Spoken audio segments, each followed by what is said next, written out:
for a little R&R. All into the bucket, lays it up and in. Ball game, Rizzo! Live in the Anajar and Levine Accident Attorney Studios, this is Russo and Rizzo on ESPN 106.3. This team is going to be tough when they finally get it together. Sit back and relax. Let Russo and Rizzo take you home. Oh, mercy!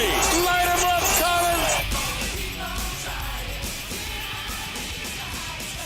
About 3 minutes after the hour on a beautiful June the 10th edition of Russo and Rizzo, ESPN 106.3. Good afternoon, ladies and gentlemen. Colin Russo with you. Mike Rizzo across from me. We got Christian Cat behind the glass. We're at the City Place Studios in downtown West Palm Beach. Streaming live. YouTube, Facebook, and Twitter /X at ESPN West Palm. So tune in to us there. And also on your radio dial over at ESPN 106.3. Got a packed program. Today is the last day. It's my Friday, essentially. Yeah, it is. It is the last day that I'm in this week as I begin on my trek to Colorado. Going to Boulder for my race. I leave tomorrow. And I'm going to my race, my half Ironman, which takes place on Saturday. So we'll see if I survive. This might be the last time that we're on the air together, Mike. Now, this might be it. I know we usually don't loop in Christian Cat till 5 o'clock, but I got to ask. Christian, did you see his out of office message? It felt like that you were getting fired. He gets too cute. Colin, it's like all his emails. This guy thought he reinvented the wheel. What did he say? Hang on. What? So for those who don't know, what the Good Karma brands, what we do at ESPN West Palm, the right way to handle when you're out of the office, when you're going to be on vacation, when you're going to be somewhere else, is you got to send something like an out of office email. It usually is like the subject line is OOO, then the dates you're not going to be here. It's a courtesy thing.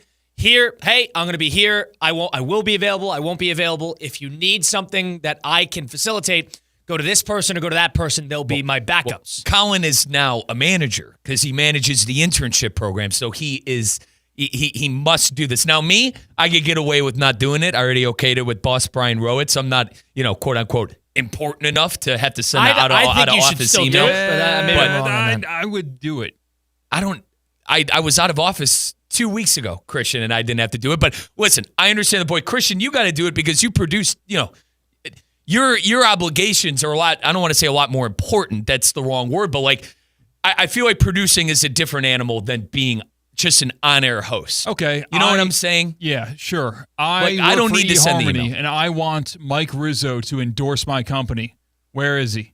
I don't know. Did he not show up to work today? Well, Brian has the answers. Brian has the answers. Mike, just send the email.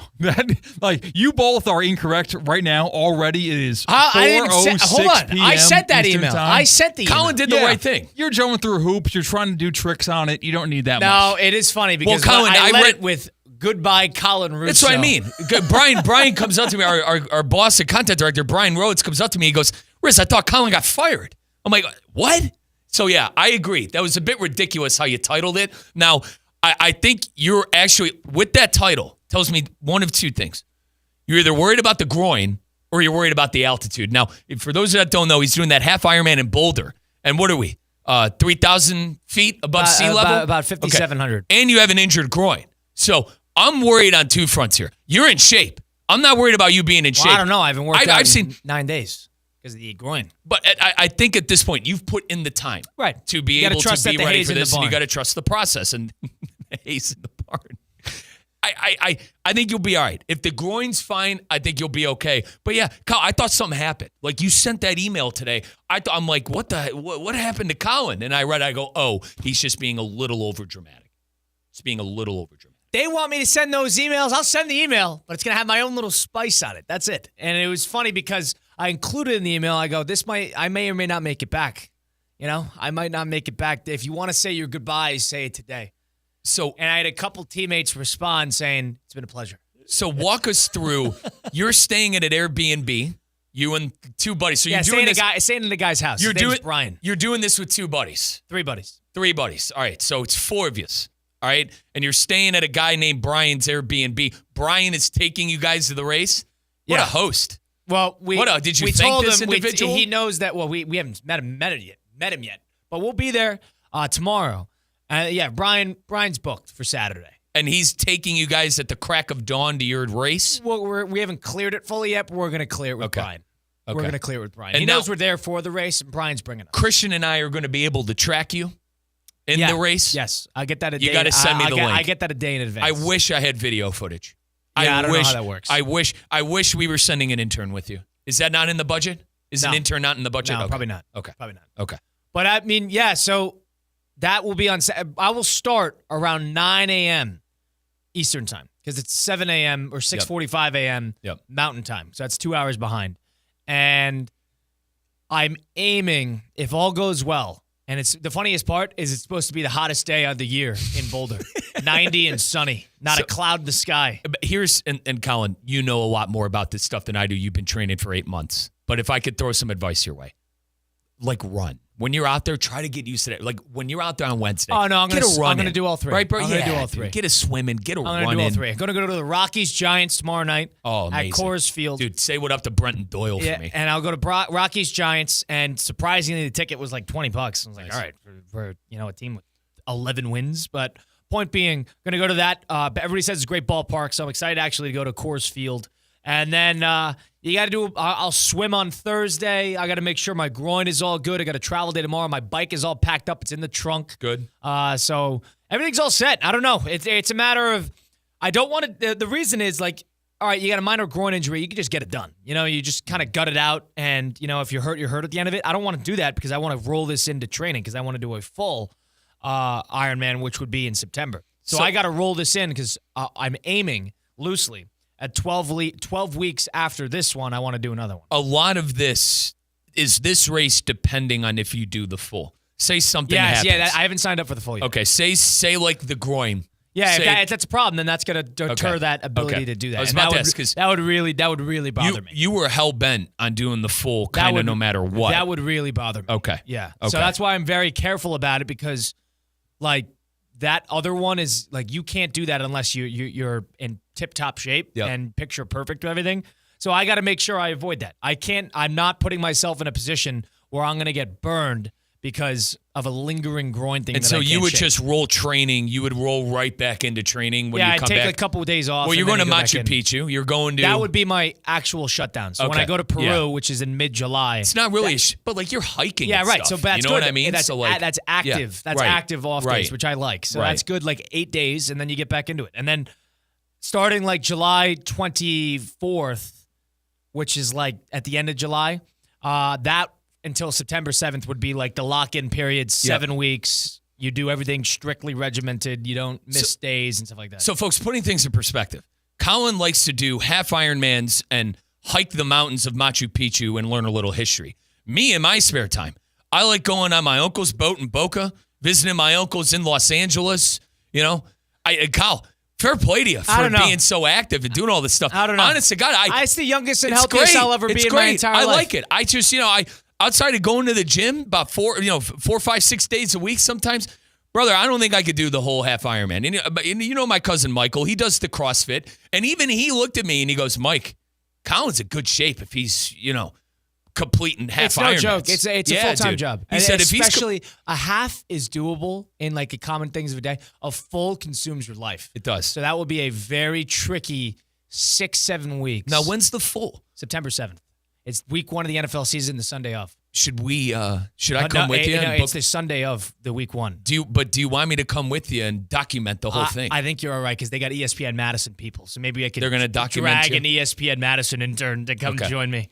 Okay. But I mean, the thing is, like, here's the thing. I'll start at 6 a.m. I'll see you in 12 hours. I'll be done in 12 hours, Mike. So it's not like you're not going to run with me. I'm not allowed to like be in a car, with 100 miles. Think about driving 100 miles. Miami is what, 70 miles from here? So it's like you're driving with me on the bike. But like we're going in a circle. You know what? Right? Isn't it a giant circle? It's not like a 10-mile loop 11 times. No. Was it the one in Skowhegan, a giant circle? Yeah, but this is not like that. Okay. This is not like that. This is like probably the one in Boulder, I believe, is 2 loops. So it's probably going to be 2 27, 28-mile loops. I see. I'm fascinated by this. Like I said, I'm very impressed. It's a whole ordeal. Now, I'm retiring. I already have my retirement date. Once I hit After the the September full. 7th, if After I could the do full. it, if God willing, if I But could do it, I know you. I'm done. Like, you need to chase something. Yeah, I need You something. need something. I'll take the holidays, Yeah. and then come January 1st, 2026, something else awful that I'll What do you figure. think? I don't know. What? Are you going to star in a get too hard. movie? No, you you going to can't. star in a movie? I've already done that. We could do another one. Starting a band. Band is another one. I was thinking about that. All right. Can I call being the bass player? I'll learn guitar and I'll be bass. See, Christian You wanted kinda to got be. to get invited Christian wanted. first. Yeah. Oh, okay. I Christian didn't is get the big on invite. this. Christian is big Hang on on, this. Christian. I didn't get the invite to the Not band. yet. Okay. Kind of All right. assumed. Christian is big on this. All right. Can I? He's protective of this band. He didn't want me to take the singing. I had to sing on air. When was this? When did when I you miss weren't this? here. You weren't of here. Of course I wasn't. Of course I wasn't. But I had to sing on air to prove myself that because I wanted to sing in the band, and Christian didn't allow that. Can I audition? We'll see. Can I at least have the opportunity to Bad audition? first impression. That's all I'll say. All right. If I can't be a part of it and in it, can I be the manager? Can I book us gigs? You'll be the options we consider. Okay. You be the sound engineer. No, I'm fine with that. Yeah? I just want to be involved. At All this, right. you know, The sound engineer. I have huge fun. Dude, if we're starting an ESPN 1063 band, I got to be involved in some capacity. you got to be the sound engineer. I'll have massive FOMO if I'm not involved. Christian, are you on drums? I forget. I want a guitar. Okay. All right. I don't know how to play guitar yet, but that's what I We envision. could I want to learn guitar as well, but you could always have two guitars in a band. we could take lessons together. Mike, you're the sound engineer. Yeah, But Mike, out of that place. doesn't- that- You need to do lessons with Dave Druda, our director of ops, and then he That can is- say that he, is he true. will That get is you. true. He will get you. But up to speed. I want to be on stage. Right. I'll You can grow be my on hair stage- out. on stage during the sound check. Kyle, I'll grow my hair out. I'll look like a rock star. 3 hours before doors Dude, open. you know I shave every day, sometimes twice a day. Do you want me to grow a beard? Dude, I'll grow a trashy beard and long hair like it's nothing. Well, we don't need to be like. So you're trying to be like a hippie band? Dude, You want to like? We're not performing at Woodstock. Kyle, you look at any band, long hair, beards, Tattoos. drugs. Yeah, right. So we got a ways to go. We do, a little bit. Now, the drug part, I'm 4 years sober happily. Will miss me on that. But the rest of the stuff, yeah. Point being is, yeah, you're right. I'm going to need to find another thing after the new year. We already did. Hang on, time out. We already did. I got to get We're through. gonna start a band. I can't think that far ahead. I got to get through this, and I haven't even survived the first half, and then I got to do it again. So let's hope. I felt overprepared before I got hurt. I did. Felt overprepared, which is good. Now I don't know because I haven't trained since I hurt my groin getting off the couch. True story. Last Sunday. So now I'm nervous. I think it's in your head. I told I think everybody in the feel office. Good too. We'll see. I had a couple people come up to me like, Riz, is Colin's groin? I said, it's in his head. It's in the kid's head. He's 22 years old. He's in the best shape of his life. I don't think You'll it's be in all my right. head, but I got to be careful. It's in your head. Here's the thing. What I do between now and Saturday is not going to make a difference between how Saturday goes. Can you take some painkillers before? I guess I could. I don't know how that works with like sweat and like water retention and I don't know. Yeah, and I don't know if we're trying to put foreign substances, but you get what I'm saying. Maybe take Advil. But some Advil, ibuprofen. Honest to God, it doesn't have to be anything crazy. Yeah. Right? We'll see. 90 and sunny in Boulder in altitude. We'll see. Now, don't eat the gels. We learned that the hard way. No, I'm going to have gels only for the run. Only the goos for the run. We did No, this. no. I'm sorry. Not for the run. That was for the about bike. Excuse me. Just for the bike. But Bike's then- fine. but then- I've done it before. But then when you get off the bike and you start running and that goo's in your stomach, I'm a little worried. We're good. We're good. Okay. All right. We're good. We're going to see how that goes. You've done some trial and error after Yeah. the incident? Yeah. Okay. Yeah. I've done all three, and then you do it with the goos. After- We'll see. Post-incident. Post-incident. Okay. Post-incident. Okay. We'll see. 888-760-3776. If you have advice, please, I'll take it because I might not make it back. This might be my final Listen, show. if you do this, I will be very like if you make well, the I'm finishing it. I just want to finish and feel good about it. Like I said, I got to be honest. If you finish the whole thing, that's very impressive. That's very athletic and very impressive. It's a good notch to have on your belt. Right, but a I half want- Ironman. That's that's People some don't clout. think about the clout. timing, but I want to do it with the timing. Like I don't. You don't put this much time in to not feel good about. All right, so finishing. if you like, what percentile? If I finish in the realm of sub 6:30, I'll be really, really pleased. 6 hours and 30 minutes. If I finish sub 6:30, because I'm slow on the bike. That's it. Right. But it's sub 6:30, I'll be a happy camper and because you're- that would mean I have a 35, 40-minute swim. I have a 4 or 5 minute transition, so we're at 45 minutes. Let's say ballpark, 45 minutes, and then the bike. Let's say if I bike really well, it'll take me about 3 hours and 10 minutes. So I'm done in about 3 hours and 10 minutes. So we're at the point now where 4 hours, roughly 4 hours in, and I'm aiming at a sub 2-hour half marathon. That would be sub 6. Yeah. If I do that, I'll be really pleased. Now, of course, you're slow on the bike. You have a $150 bike. Guys in this race are going to have a $10,000 rig. Yeah, $200. $240. But You it's all got packed fleeced. Up. I did not get that fleeced. thing was $240. How about this? If it makes it through the race, I think I got my value out of it. Hold on. You had to buy new tires too. That took. It cost you $40. I mean, the Skowhegan one was a nightmare. Key Biscayne. It's not Skowhegan. It's not Skowhegan. Okay. Well, the Key Biscayne race was a nightmare. You blew a tire. Yeah, that's not going to happen again. New tires. I haven't put that much wear and tear into these new tires because that only happened a month ago, and I haven't biked in 2 weeks. So we'll see. But the last time I biked, I did 40 miles, and then I did 6 miles running after. If I could do that, and I felt pretty good about it, and that was in South Florida heat. That was, 88 and sunny and humid. If I could do that, I feel like I could do this. But that's only if my body holds up. To be a fly in Boulder, Colorado, to see you, how many miles are you running after swimming and biking? 13. I would pay some serious money to see you with 5 miles left and what you're screaming out loud. Well, I talk to myself. Yeah, I know. Trust me. No music. Exactly. No music. Which is insane. And I'm going to go we full. talked and for about those that. of you who know David Goggins, you ever see the David Goggins videos? Yeah, you got to go full David Goggins. You got to go full Who's David Goggins. Who's going to carry the boats? Yeah, you go like, Kyle, who's going to carry the boats? Nobody works like David in this house. Nobody works like David in this house. That's what it would be. Who's carrying the boats? They don't want this. They don't know me. It's going to be stuff like that. And the passerbyers are going to be very, very concerned. That's what I mean. To be I would. Very concerned. We need a body cam. Can't someone get us a body cam? I don't know. Well, they take videos of you crossing the finish line, I believe. I bought the photo package. Lord knows I paid enough for it. Yeah. Well, how much? For the photo package? Yeah. It was well over $100. Stop it. Yeah. And how much was you this? You got to get it. The race? Yeah. $400. So about 500. And then flights. About 2, probably. You want to do I do. Cost count? Yeah, right. I do. How much is this? And this is me budgeting as best as I can. I'll tell you how much I spent over the last 6 months. Quickly, Airbnb, flight, Airbnb race. was about $100. Okay, all right, go ahead. So $100. The flights I want to say was around $300, a little less, $260, out of Fort Lauderdale. So what are we at? $560-ish. About $400 for the race. Let's put ourselves at $1,000. We included the bike. No, bike $1,200.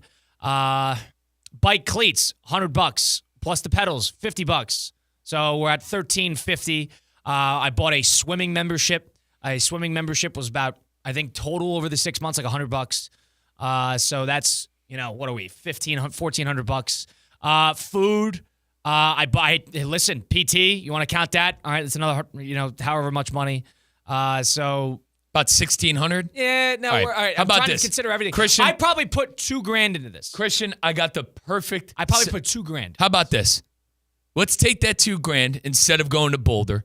Let's have my dad call Bellagio Bob, and we just go to Vegas instead. And we could stay in the Bellagio for $100 a night, and we could go to Vegas instead. Yeah. I mean, we could, and you Here's have the thing. You have $1,500 left to gamble with. For the full, I'm gonna need a new bike. And those bikes. Think about that for a second. I spent $2,000-ish on the whole thing. All right, let's go. And a bike is gonna cost me $2,000 if and when I do it. My helmet, my swim cap, and all my swimming stuff was like I got it at Walmart, and it was the day of. I think, if you want to count the other race was like $100. So you were wearing the same swim cap you bought when you started this process, and goggles. I remember January 18th, the morning of. It was a Saturday. I walked into a Walmart. I bought the cheapest pair of goggles and the cheapest swim cap I could find. They give you a swim cap at the race, but those are the goggles I'm going to be rocking with. This guy, and they're really cheap, so I'm really hoping that we don't get like a snap right when I'm trying to put them on. Yeah, dude, get like some Speedos. The Speedo brand. Don't try anything new on race day. We're stuck with. Dude, those. I told you I did neighborhood swim team longer than I'd like to admit because my mother, was the concession stand woman. I had to do it. It was something I had to do. Kyle, I had the. They have the nice ones. Yeah, dude. I had the whole 9 yards here. Yeah. I had the whole 9 yards. Doesn't fit my nose properly. Well, you have the biggest head I've ever seen. Yeah, that doesn't work. You have a giant head. Yeah, right. So I have the cheap goggles, but Yeah, other than that, I didn't buy new running shoes. Apparently, everybody gets new running shoes for race day. I did not do that. One of our marketing facilitators, John O'Terry, said you're trolling. He was really upset. And John's a big runner. He's like, all three of us are. Self-proclaimed big runner. So, John O'Terry doesn't run with momentum, neither here nor there. Doesn't run with momentum. But at the same time, I probably am with him. I probably would have won new goggles, new shoes. What's another $150 to $1,600 at this point? So you get race day shoes that people get for these races. Maybe when you're out in Boulder. No, because you got to put some wear and tear in them. I'm not doing it. Huh. And I looked the other day. My shoes that I have that I'm using for the running race, I bought off Amazon for like $84. What, 3 years ago? It was April of 2022. Oh, God, Colin. So, about 3 years ago. So I probably put literally. What, were you a sophomore? Were you a sophomore at Madison? Yeah. Yeah, you were in the dorm still, right? No. You were off camp. You were at the. But the thing you were is, in the frat house. I probably put thousands of miles into those. Thousands. Those things are making it through the finish line. I'm partially doing it for a bit because I think it's funny. My bike is too small for me. It's not fit for my body. I have no aero bars, so I'm basically just upright. That bike's going to be, I'm doing it for the bit. We're going to see how that goes. And then once I do the full, I'm going to have to start taking it seriously. Are you getting a $10,000 rig? No. I'll get a $1,400 one. And then I'll sell it when I'm done. Are you going to throw it? What's the lake there in Madison? Monona. Are you going to throw it in Lake Monona when you're done? For some reason, if I do the full with the bike I currently have, that bike is going in the lake at the end of it. And I'm leaving it there. So that would be fun because it's a $200 bike. I got my money's worth. That is going in the lake. So you do plan on leaving that in Boulder? Can you please? My bike? No, I'm bringing it back. You're going to bring the $250 bike back? Yeah, I don't know if I'm going to use it for the full. No, you should. Maybe I have a personal. You should have your friend, one of your 3 friends that's doing. By the way, is there competition there? I forgot to ask. What do you mean? Is there competition with my buddies? Yeah. Who's going to finish first? A guy who has already done it, and he has done the Madison one. He did it in like 8.5 hours, which is a world-class time. A full in 8.5? Yeah, you're done. Yeah, done. No, I'm in a lot of trouble. You're all done. Yeah. He'll run the half marathon at like a 6-minute pace. He'll do the bike. I think 3 hours 10 minutes would be good. He'll probably finish it in about 2 hours 15 minutes. All right. So he's a problem. The other guy is he calls himself the Ox because he's a big guy and he runs very slow, but he's fast on the bike because he's got the whole gear. And so it's like a race car. You're only as good as the car you drive in, and he's one of those. What's your best thing? Running. Yeah. The problem is it's at the end, and it's going to be 90 degrees and humid and sunny. That's why I said. So, not humid, dry heat, but. I would love to hear you talk to yourself for the final 5 miles. Honestly, it'd be hysterical. Yeah, that would be. Get you mic'd up? Maybe. Should we get you mic'd up? Maybe. Live on ESPN West Palm stream? Maybe. Do you have your phone? No, so I could give it to somebody. You want to live stream this? That's what I said. I could follow you around. Right. But no, I think they're under the impression I'm going to finish second of us 4. I don't think so. I think I'm going to finish third. But if I get second, I'll be a happy camper. So there's some lofty expectations for you. Yeah. Second out of 4? Because I've trained more than they have. And they're under the impression that I'm going to finish second. I don't think so. Truly, because of my bike. Do they know about your 12-day hiatus that you're currently on? Yes, they're well aware. We'll see. Might be my last day over here at ESPN. Yeah. What did you title it? What did you title that email again? Goodbye, Colin Russo. Dude, literally, our boss comes up to me and goes, Riz, I thought he got fired. I thought he did something. A chain of, 78 people. By the way, there are 80 people that work for ESPN West Palm? I've never even met 80 people. I thought we had 10 people in the office. 80 people on the whole office group. 80 people. I haven't even met 80 people that work for the company. And we have a big company. I haven't even met 80 people. 80 people. I don't know where these people are coming from. They just throw these people on these lists for no reason. Correct. And for no reason. What are you doing on the list? You don't I guarantee you 70% of that list is going, God, why am I still getting these emails? Yeah. The Bengals are having contract disputes. Shocker. We got a little Stanley Cup action to react to. Of course, Game 3 last night, a thrashing of the Edmonton Oilers. The Panthers are now up 2-1. One of the coolest brawls I think I've ever seen on the ice in hockey. It was just so unapologetic with the Panthers and the Oilers slugging it out with 7 minutes to go in the third period. We got to get into that. We'll get into what the Bengals contract dispute is. We got to get into a little revenue sharing finally. NCAA, the House allowed it. Now all of a sudden $2.8 billion plus $20 million a year per Division I school. Now schools can officially pay athletes to play. We'll get into that, get into a whole lot more. It's Russo and Rizzo taking a time out here on ESPN 106.3. Live from the Anajar and Levine Accident Attorney Studios. Anajar and Levine Accident Attorneys. Call 1-800-747-FREE. This is ESPN 106.3. Lytle, Ryder, Smith, Ivy, and Fronrath, proudly representing the residents of South Florida since 1985, and proud supporter of Inter Miami on ESPN West Palm. Lytle, Ryder, Smith, Ivy, and Fronrath has attorneys across South Florida ready to fight for your rights. They've recovered billions for their clients, and you won't pay anything unless you win your case. If you have been injured, call the attorneys at Lytle, Ryder, Smith, Ivy, and Fronrath, 561-867-4117, or online at foryourrights.com. Main office in West Palm Beach. It's Theo Dorsey, and I'm feeling hot, hot, hot. Temperatures are up, but your water shouldn't be full of mystery floaties. Culligan's got your back with water testing and reverse osmosis systems to keep things clean, cool, and crisp this summer. And get this, you can try it for just $10 a month. Stay cool, stay hydrated, and stop drinking who knows what. Visit Culligan.com today to schedule your free water test. Hey, Culligan man! When your team's best players have all been traded and the latest pick is overrated, just raise a glass with a friend or two and tell them more, tell them more, tell them more, do. May your team be great and your picks be true, and if it falls apart, you'll know what to do. Just raise a glass with a fan or two and tell them more, tell them more, tell them more, do. It's a crazy world, so what do? You tell them more, tell them more, tell them more, do. Hey! Tullamore Dew Irish Whiskey, imported by William Grant & Sons, Inc.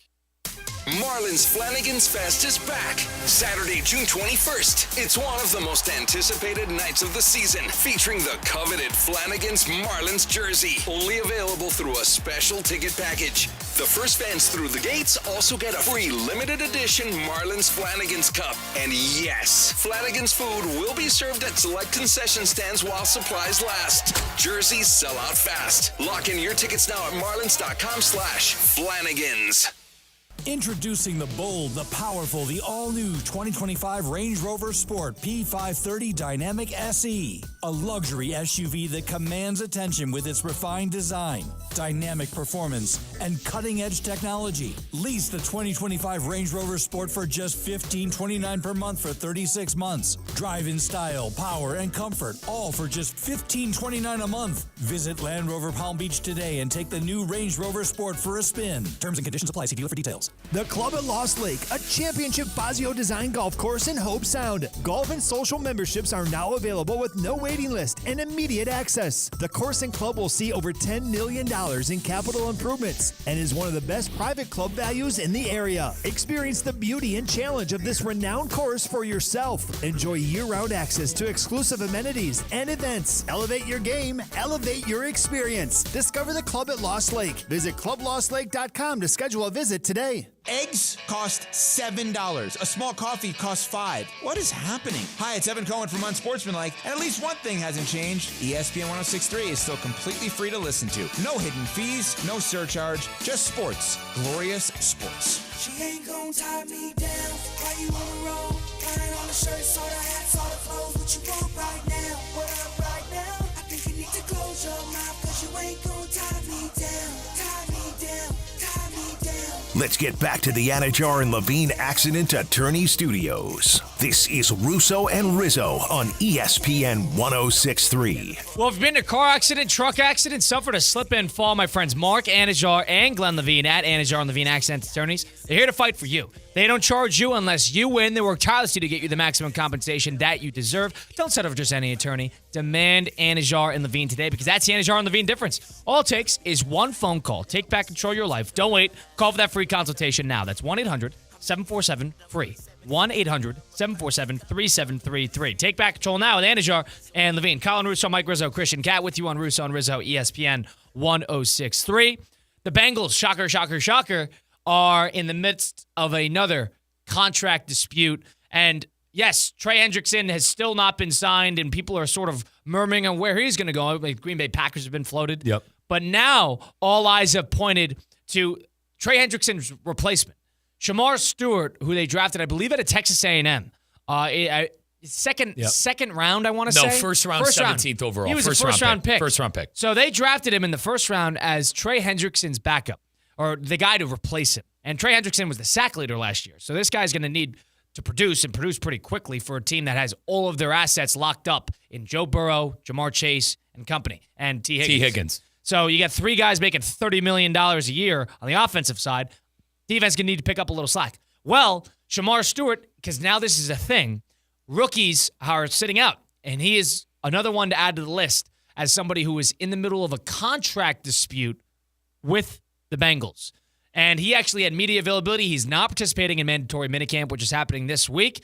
And Shamar Stewart had a couple interesting things to say about talking about the Bengals front office. Let's take a listen to Shamar Stewart. Oh, he does not have the audio, so we're going to get the audio in a couple minutes. It's all right. It's just another chapter in the Bengals' history of... We'll find the audio. We don't have it. This is another chapter, ugly chapter in the Bengals' history of the front office kind of not having a direction. And I mean not having a direction, specifically the defensive end. Like, Joe Burrow threw for, 480 yards 2 different times last year?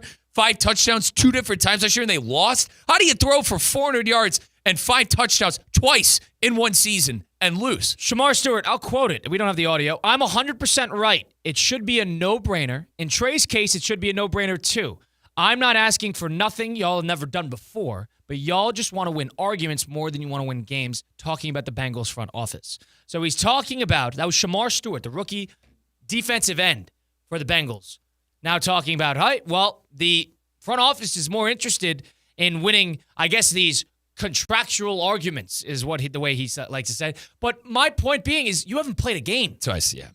You haven't played a single game. I don't understand where this is coming from in terms of rookies acting like this, because what does he want? A fully guaranteed contract? Is that that's the new thing nowadays? Guess so. Like the tops of the lines get fully guaranteed contracts. Travis Hunter can get a fully guaranteed. Mason Graham, the 5th overall pick for the Browns, got a fully guaranteed contract. I don't know how guaranteed it is once you get farther down in the first round, but now you got them talking poorly about the front office when he's been there for a grand total of 19 days.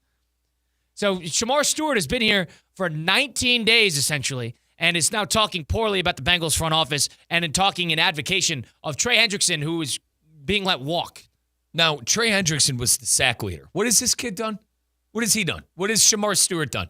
Oh, he was the 17th draft pick overall in the first round. He played at Texas A&M. I can't take this serious. How are you going to sit here and dictate what's going to happen when you haven't even played on the field yet? What, do you want the fully guaranteed $17 million? That's not how the NFL works. This isn't the NBA. This isn't other leagues where players are dictating what's going on. This is the NFL. You were drafted to be the replacement for Trey Hendrickson. How about the Bengals, though? I blame the organization more than anything. How do you not see something like this happen when you're interviewing these guys? Like, I don't want to say Shamar Stewart has a character issue, but I'm almost ready to go there. How are you dictating what you want when you haven't played it down on the field? This kid could be a bust. So the dispute with the contract issue is he wants what everybody else essentially has gotten in terms of a non-clause in the rookie contract that can void future money. It's called a default clause. And he does not want that in his contract because it's a new precedent that they've been setting. And apparently with these default clauses, it allows the Bengals the power to void future guaranteed money if something were to come up. Now, to my understanding, this is based on off-the-field issues. If he were to get arrested, if he would have trouble with the law, if he would get hurt outside of football, that would be, I think, what they're more leaning to. And I think that is sort of what he's arguing. What happened to proving yourself on the field? What happened to proving that it is about signing the contract. Colin, what happened to proving that you could be a professional and you're not going to be a nuisance? I don't understand this at all. Don't get in trouble then. Be a good person. Be a good teammate. I don't like if you're worried about all this stuff. What does that tell the Bengals front office that this kid's going to get in trouble? Colin, I don't like this at all. I don't like this coming from a rookie, and I'll say it again. I blame the Bengals for not spotting something like this with a first-round draft pick that you're taking 17th overall to replace the guy who led the league in sacks last year. I blame the Bengals. Yeah, he's looking to get his first contract. He's looking to put himself in a position to, I guess, succeed financially. And he doesn't want them to sort of have these little loopholes that they could jump through. And I believe we have this now, Christian. So let's take a listen to how Shamar Stewart responded when asked about the contract dispute in regard with him, the first-round pick, and the Cincinnati Bengals. Rookie minicamp will be over at the end of the week. I feel like I assume it should be done between now and then. I hope they get back on the field tomorrow. That's what I'm planning to do. But as in how far I'll take it, I mean, it just depends. Like, in my case, I'm 100% right. I'm not asking for nothing y'all never done before. But in y'all case, y'all just want to win an argument instead of winning more games, in my opinion. Shamar Stewart, the first-round rookie for the Cincinnati Bengals, who has not reported yet, who is in the building, but he has not played because of a contract language dispute. Only the Bengals would draft a first-round pick that doesn't want to play over a contract. Give credit to Jamar Chase. Did he sit out of everything? Absolutely. But he played and had the best season ever, had the Triple Crown and got paid. T. Higgins, the same way. That's why I'm on this young man hard, because he is a rookie, and he has proved absolutely nothing in the league. Could this guy be the next Myles Garrett and T.J. Watt? Maybe. But at the same time, you think you'd want to prove something on the field before you start holding out for some money. And he is preventing them to void guarantees in the contract, though. That is what they want. That is what the Bengals are fighting for. But you told me the stipulation is that if he gets in trouble and if he's a nuisance. That's my understanding. So, yes, I'd have to look into it further, but I believe the default clause is when they have, I guess, like justified cause to void guaranteed Is money. this not the Bengals in a nutshell the last 3 years, though? They can't, and I say they can't win like a deal. Like Jamar Chase, he's great. I'm happy they figured it out. You know, Bengal fans are probably happy, but like, how ugly was that situation? How ugly? How many times did they franchise tag T. Higgins? Like, it's just another chapter in the Bengals' history of kind of botching situations like this. Here's my perspective on it, though. When all the players, it's turning into a battle amongst the players versus the teams versus the ownership. And one thing he added to what he was talking about in his locker room availability, which was brief, was he said that all the stars in the locker room have went to him and said that they think he's doing the right thing and sitting out and making sure that the contract language is what the standard is and what he wants. But this is a negotiation. You're going to have to compromise both ways. I think this is it's annoying that the Bengals are unable to have good relationships with the agents and the representation of the players. That is that's the bottom line. Mm-hmm. They have bad relationships with the representation. Unless they come out with a blank check, it is a bad relationship amongst the players and the team the Bengals themselves and the ownership and the front office, which is so avoidable for a team that is looking to capitalize on somewhat of a window. Like, those guys are not going to be there forever. The offensive pieces you have are not going to be there forever. You have a prolific offense, and you have a returning coach. You have a lot of things that a lot of teams wish they had, but because of burying yourself in a hole contractually, and I blame the players too, because I think they're asking for too much. Joe Burrow, T. Higgins, all these guys are asking for too much money and then complaining, saying, oh, you got to go get yours. Well, hold on a second. You're the one who took everything from everybody else. Is that a championship caliber mentality? Probably I lean towards no as well. Because let's think about the two options. Like what, the Eagles versus the Chiefs or the Patriots? Those are teams that make decisions on who's saving money. The Patriots save money time and time again. The Chiefs save money, and they made team moves sometimes, but Mahomes has a team-friendly contract. So does Jalen Hurts. You got to leave the ego at the door sometimes. There's a lot of ego with that Bengal team. And I think you saw it on display last season when, as I've mentioned, Burrow putting up astronomical numbers. Colin, the guy almost he was 100 yards away from throwing for 5,000 yards, okay? And they didn't make the playoffs. And Jamar Chase had the Triple Crown receiving he led the league in yards, he led the league in catches, he led the league in touchdowns. How many playoff wins did they have? So, like, that's where I'm at. A lot of me with the Bengals, not a lot of team. And I find it crazy. Insanity. The guy the Bengals drafted to replace the guy they can't afford because they spent all this money, he's holding out. Well, here's what I'll say. No other teams are doing this. Well, hold on. Here's what I'll say. It's a carnival franchise right now. Yeah, it's a circus over there. I agree, but this has happened to multiple players now. So this is not just that they ran into three bad eggs who, for some reason, can't sign contracts.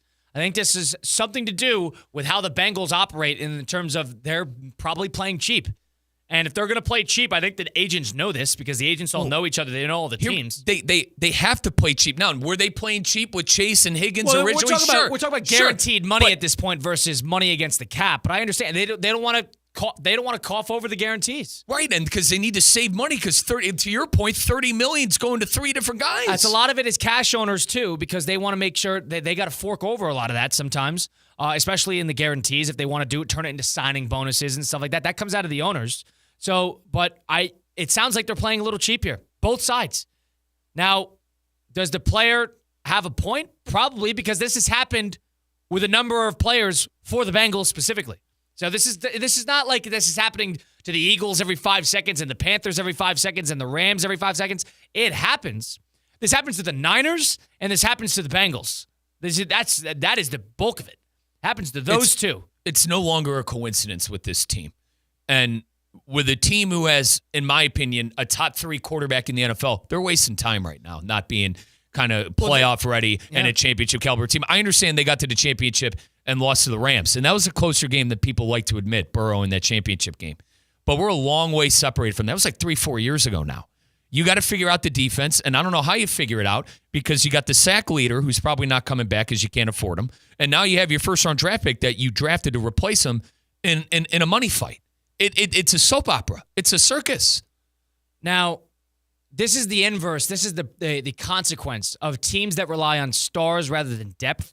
Yes, every team needs stars, but when you're the Bengals and you're sort of relying on 5 superheroes to lift the team, the Niners were the same way. They had about 7 or 8 superheroes on the team, and everything else was pretty good, but they had the superheroes, and all of a sudden when you can't pay all of them, and all of them have different agents who want them to be the highest paid at their position, and you got to make decisions on who you want to pay, but you want to keep everybody happy. It's almost like a rock and a hard place. Mm-hmm. It's an impossible business to navigate, but you are the general manager of a team. You should not take the negotiations into the thick of the summer. Yep. This should not take this long. And this is not me. I'm not taking a side here. I see both ends, but the Bengals ownership is being cheap, number one. And number two, you're a rookie. You haven't proven anything, but you're making demands. How does that work? Mm-hmm. That's where it's like this is it's a circle. It's a timeless loop. It is. And if I could go back on something you said, you mentioned the superhero. Sorry. What was the last team that won a Super Bowl who had the superheroes on offense? The Chiefs with Tyreek Hill? Probably, right? Maybe. I mean, the Buccaneers. The Eagles had that great. They were just a top to bottom great team, but they had players offensively. And they were filled out. But like I go back to the Kansas City Chiefs and Tyreek Hill. They didn't want to give him $30 million a year. They let him walk, and they win 2 more Super Bowls after Tyreek Hill left. So I don't know if the Bengals blueprint is right. Time will tell. But right now, it doesn't look like it's right because of what's happening with Hendrickson. They can't afford the guy who had the most sacks in the league, former FAU alum, by the way. And it's Shamar Stewart, the rookie now. I don't know. I don't know if that's the way you do business. I think the way you do business is what is best for the team. And I go back to what I said about 10 minutes ago. A lot of me with the Bengals right now. There's truth to that. But there's also, the Bengals are a cheap organization. They always have been.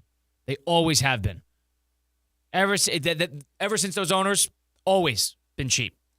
And organizational dysfunction is a trickle-down effect. So I think you're seeing a little bit of both sides there. Do I think Shamar Stewart is right for sitting out? Do I think it's that important that he's at mandatory minicamp? I don't. I think if this trickles into training camp, then I'd really start to point at him, figure this out soon.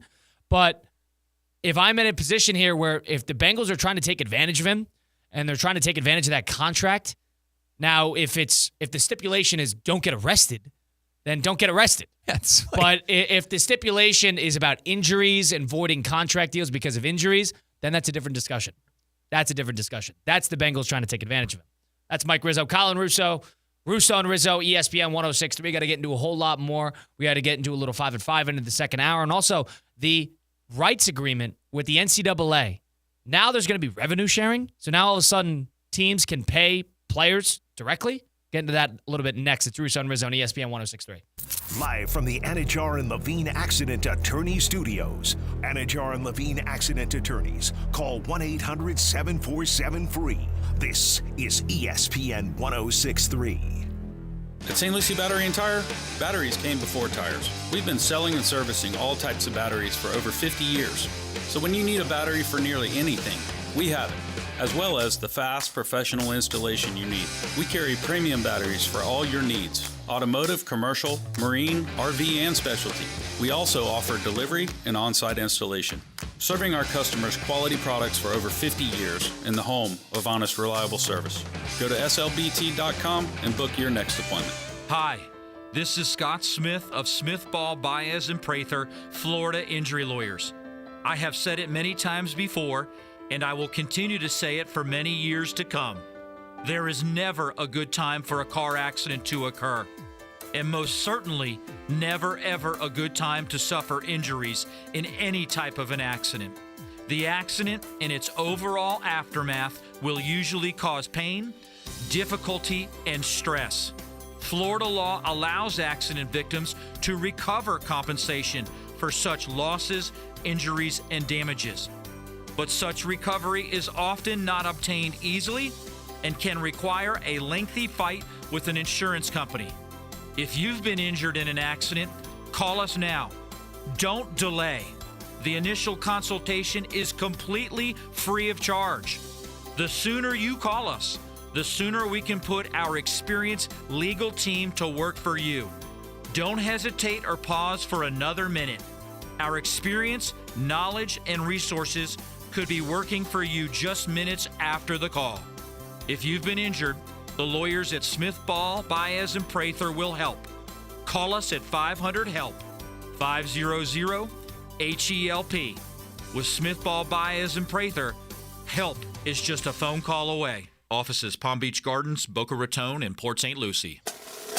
This Father's Day, help Dad be all he can be with a gift from the Home Depot, because he's not just Dad, he's the handyman of the house, the plumber in a pinch, and the emergency mechanic.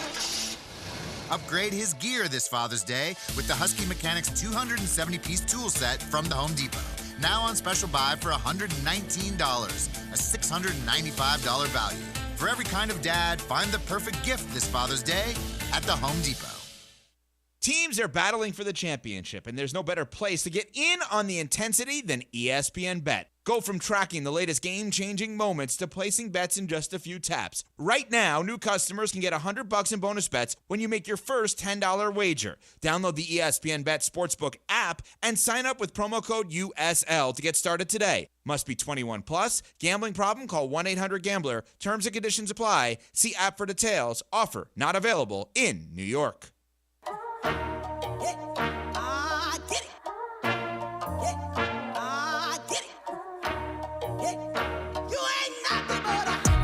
Let's get back to the Anajar and Levine Accident Attorney Studios. This is Russo and Rizzo on ESPN 106.3. Rolling on here on ESPN 106.3. We're at the City Place Studios in downtown West Palm Beach. It's the summer of soccer. And if you're an Inter Miami fan, you're going to have the Club FIFA World Cup. It's going to be taking over the airwaves here pretty soon right here in South Florida. Totally. And it's coming up in 4 days. Inter Miami is going to be facing off against Al Ahly down at Hard Rock Stadium. You can get your tickets now by going to FIFA.com/tickets. And that's hardly the game, the only game that's going to be down. You're going to have Real Madrid practicing in Palm Beach Gardens. You're going to have Manchester City practicing in Boca. All of these teams are going to be playing in South Florida. The top-tier soccer teams are all here in South Florida. You can get your tickets now by going to FIFA.com/tickets. That is FIFA.com/tickets. I know I'm fired up to watch one of the best players in the world, and Kylian Mbappe, one of the best players in the world, and Erling Haaland, for their respectable teams, score some goals at Hard Rock Stadium. Get your tickets. FIFA.com/tickets.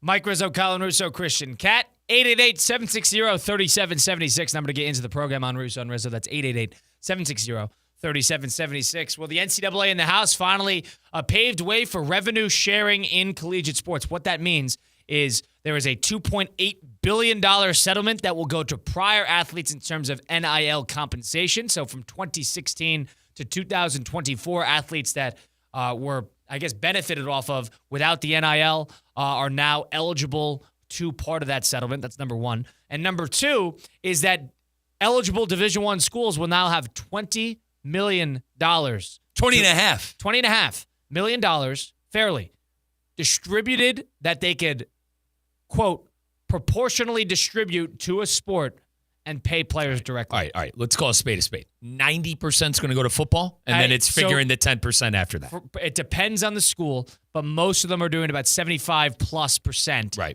towards football, 10 to 15% towards basketball. It depends because there is a committing the money forward per the athletic program. So, for example, if you want to take a part in this, you got to put the money up of the $20.5 million. And most athletic programs are for this because now all of a sudden the NIL sort of becomes sort of like the endorsement side. Yep. Now you got the contractual side, like the NBA, and then all of a sudden we got Nike and Gatorade waiting for you in the NIL opportunities, but you got your contract with the school. Yeah. That is what this is turning to. And we've said it a number of times being hyperbolic, but this is the end of college sports as we know it. That's it. Period. Point blank, period.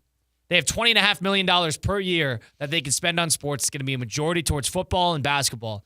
And there are going to be more schools that, don't even value football as much, or the money doesn't go through football, that are going to be using it for basketball. It's going to create a crazy disparity because now you're going to have normal money and then NIL to play with. Exactly. And teams are just going to get deeper, richer. And does this give a couple more athletic programs opportunities to toss high-end money to prospects? Yes.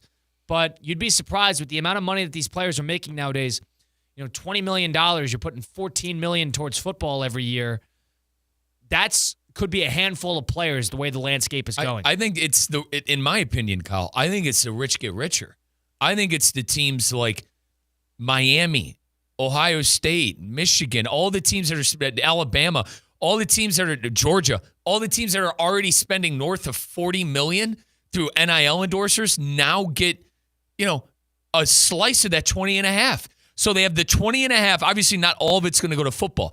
But let's be honest with ourselves. A school like Alabama, 80% of that's probably going to football. 15% of that's probably going to basketball. So, not only do you have your big endorsers that can't wait to feed you millions of dollars to get a great football product and to sit in their suite, you also got $20.5 million to deal with in your back pocket.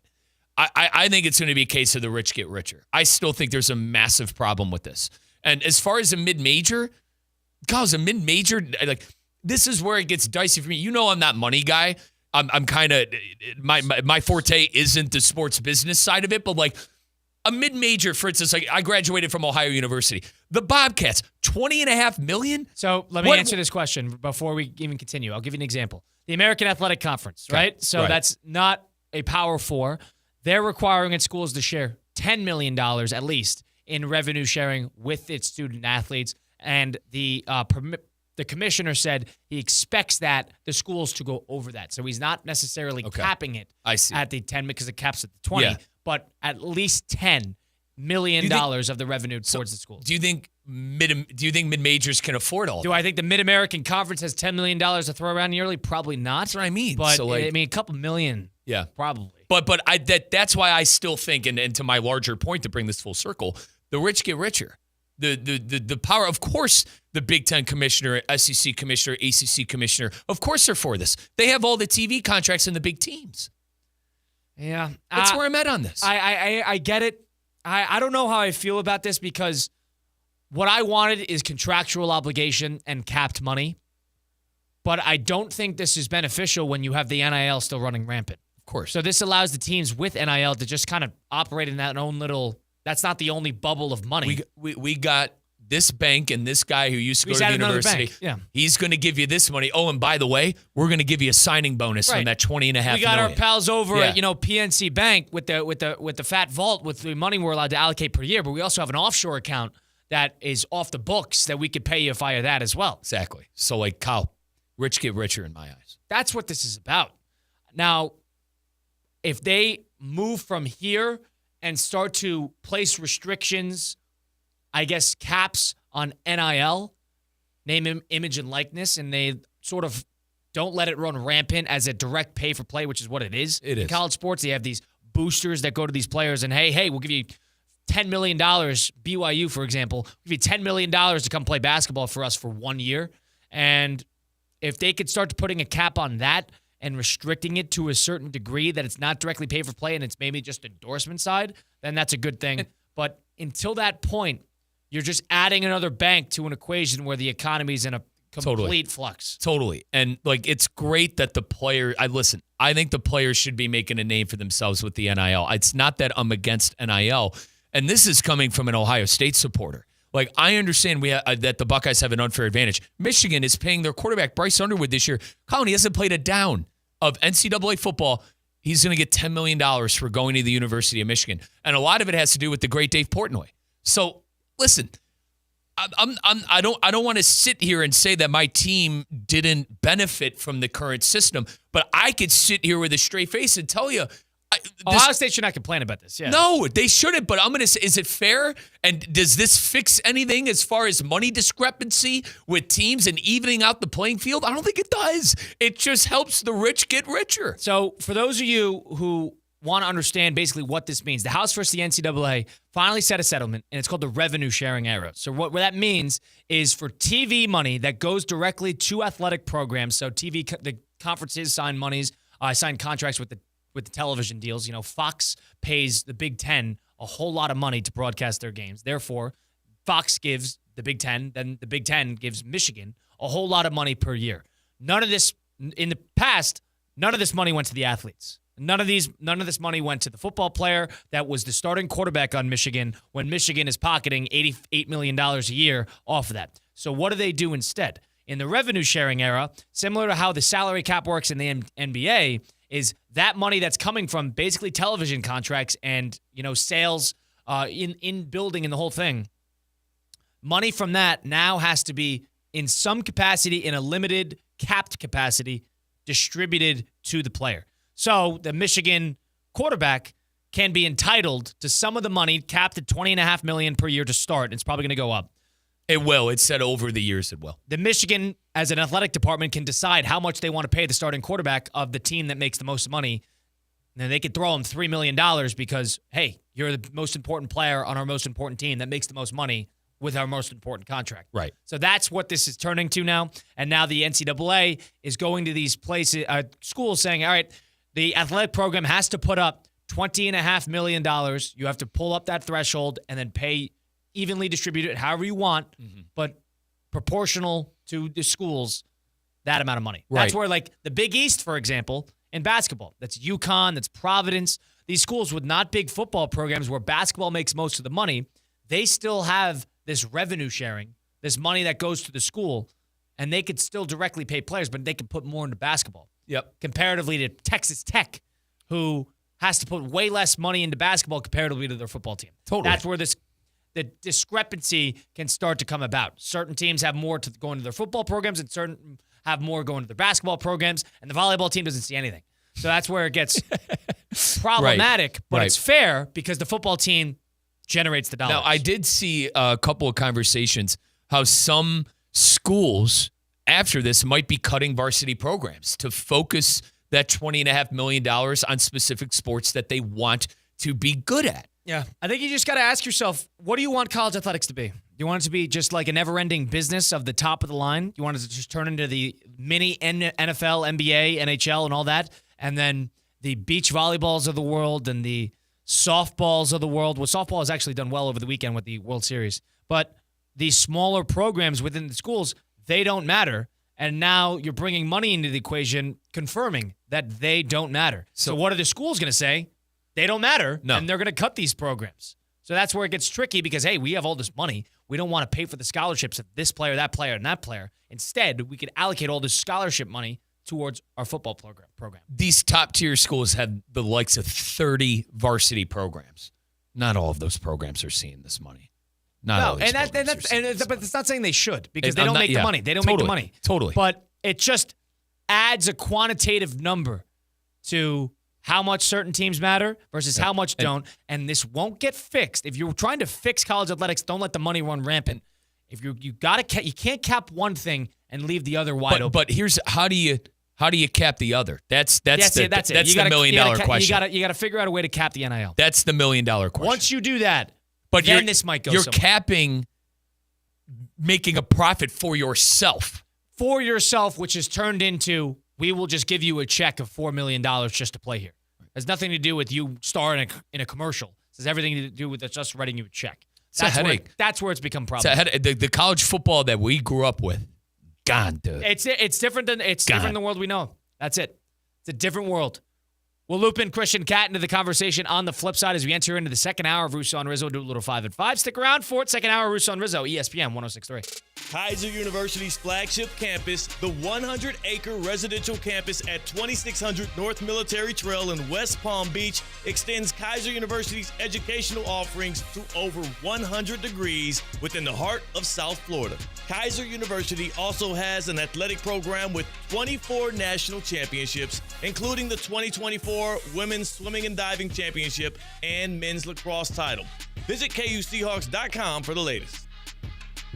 Anajar and Levine. Call 1-800-7473. That's 1-800-747-3733. ESPN 106.3. WESP Jupiter, a Good Karma Brands radio station. Progressive knows if you have to choose between everyday life and your RV, RV wins. What, are you going to take the RV to the lake or clean out your closet? RV wins! Putting the dishes away or taking the RV camping? RV wins! Cleaning the fridge or taking a trip to the beach? RV wins! You might want to clean the fridge real quick because, mold. We clean out the fridge, then take the RV out. With Progressive, you can bundle your RV with your home or auto and save with a discount and spend more time enjoying those savings in your RV. Progressive Casualty Insurance Company affiliates and other insurers not available in all states and situations. Prescriptions require an online consultation with a healthcare provider who will determine if appropriate. Restrictions apply. See website for details and important safety information. Price varies based on product and subscription plan. Hey guys, let's talk ED because millions of men experience it, but not everyone can access or afford treatments like Viagra. Hims can help. Through Hims.com, you can access a full range of treatment options for ED through a 100% online process.